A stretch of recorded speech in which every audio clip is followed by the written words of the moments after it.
Peut-être que si j'en parle, il sera heureux. Oui, si je le dis, cela détendra l'atmosphère. Que puis-je faire de plus? Je ne le connais même pas. Je veux qu'il ait envie de voir les enfants.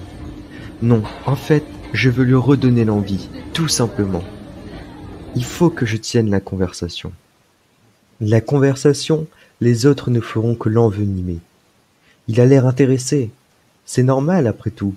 C'est sa famille. La famille. Me considère-t-il ainsi? D'un autre côté, l'inverse serait compréhensible. Les relations ne sont pas bonnes, et Antoine paraît le détester. Non, il ne l'aime juste pas beaucoup. Mais il ne veut même pas me dire pourquoi. Et pourtant, Suzanne le regrette, mais le sujet n'est jamais abordé.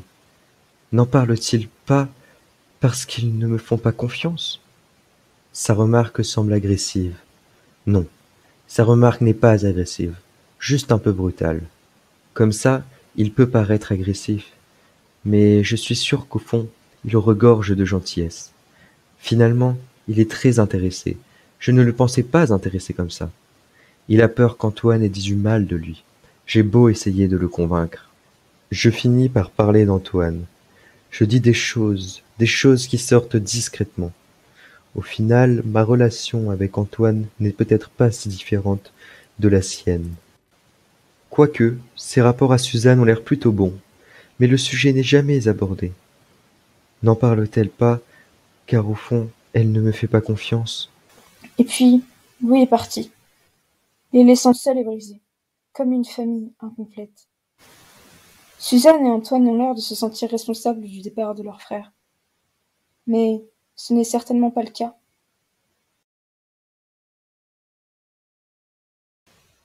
Antoine ne laisse jamais s'exprimer les autres. Antoine a du mal à écouter les autres. Les anecdotes de la mère d'Antoine sont toujours intéressantes. Peu importe le nombre de fois qu'elle me les raconte. Le dimanche est symbolique, c'est un jour sacré pour leur famille. Ils avaient l'air tous si heureux avant. Ils faisaient tellement d'activités variées. J'aurais aimé pouvoir vivre des moments comme ça avec eux, profiter avec eux en étant tous unis. Mais en grandissant, Louis et Antoine se sont éloignés. Ils ont arrêté d'être aussi proches. Suzanne n'était qu'une enfant. Les liens qui les entourent se sont complexifiés. Ils se sont tous éloignés. Dans cet éclatement familial, je ne suis que Catherine. Je ne suis que la femme d'Antoine. Moi je ne compte pas, je ne fais pas partie d'eux. Je suis étrangère à la famille. Je les entends. J'entends des cris. Entre Louis et Antoine. J'aimerais pouvoir les aider. J'aimerais pouvoir être utile.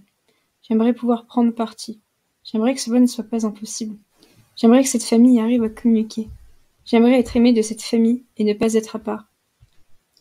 Qu'ils finissent tous par se réconcilier. Pour être enfin une famille unie.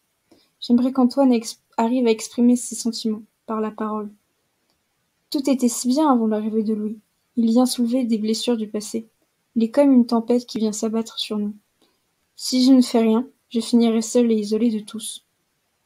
Je ne veux pas assister à une tragédie familiale. Je ne veux pas que ma famille se brise en mille morceaux. Je ne veux pas qu'Antoine souffre. Je ne veux pas être méchante envers Louis, mais je dois lui dire de partir. C'est un mal pour un bien. Je dois lui avouer ce que tout le monde pense tout bas, pour que cette famille retrouve son équilibre. Et enfin, tout redeviendra comme avant son retour soudain. Par conséquent, les blessures du passé seront effacées. Face à cette énième discorde familiale, je me sentais mal à l'aise. Je me sentais de trop dans cette énième discorde familiale. L'eau frémissait de plus en plus, et le lien qui nous unissait Antoine et moi se détachait lentement. Si lentement qu'il ne s'en rendait même pas compte. Dans notre union, c'est lui, et encore lui. Moi aussi, je suis fatigué. Je suis si fatigué, Antoine.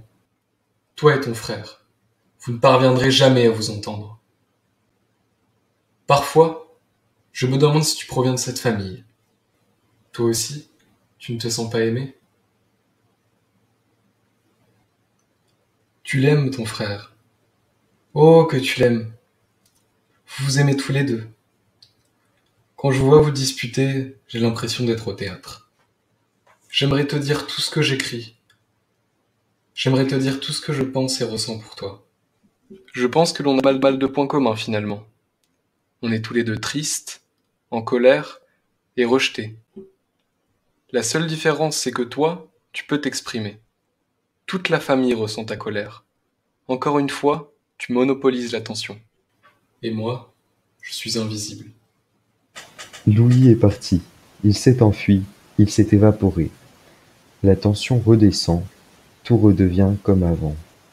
Non, pas comme avant. J'ai l'impression qu'il a créé des distances entre moi et Antoine. En fait, il ne les a pas créées. Louis n'a rien inventé, mais m'a juste fait voir la réalité, m'a ouvert les yeux. J'ai l'impression que les problèmes ensevelis depuis longtemps sont sortis de terre. Ils sont revenus à la surface. Grâce à Louis, il a creusé la tombe de notre mariage. Louis est plus charmant qu'il n'y paraît. Enfin, c'est mon beau-frère, et il nous a causé des ennuis. J'ai l'impression que Suzanne est heureuse. Elle est quand même contente d'avoir vu son frère. J'ai l'impression qu'après tous ces conflits, je n'ai rien apporté. Je parais juste invisible. Je semble être un objet du décor. Je ne fais pas partie de la famille. Je ne suis que Catherine.